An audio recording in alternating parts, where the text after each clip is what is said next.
To je pyramída! Model pyramídy je postavený na vkladoch ľudí, ktorí prichádzajú do systému a tí ľudia, ktorí sa v ňom nachádzajú, tak sú z tých vkladov vyplácaní.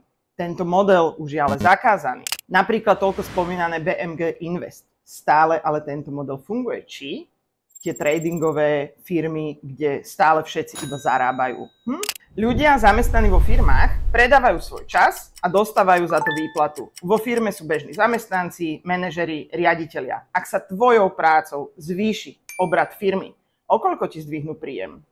Ako si denne motivovaný svojim vedúcim, aby si sa dostal na jeho pozíciu? Model, v ktorom fungujem ja, je štrukturálna firma. Mimochodom, funguje tak každá jedna firma.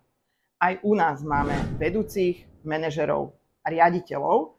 Platí ale zo pár dôležitých rozdielov.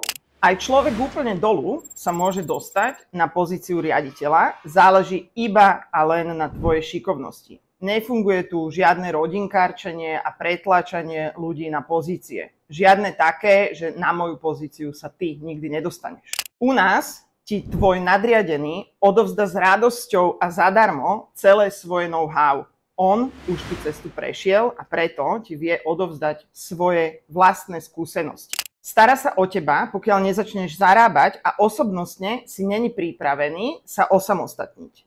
Ako náhle začneš vytvárať tržby, percento z tej tržby ide aj do riadiacej štruktúry. Takto ale predsa fungujú všetky firmy. Tesco, Lidl, IBM, McDonald's, Slovnaft.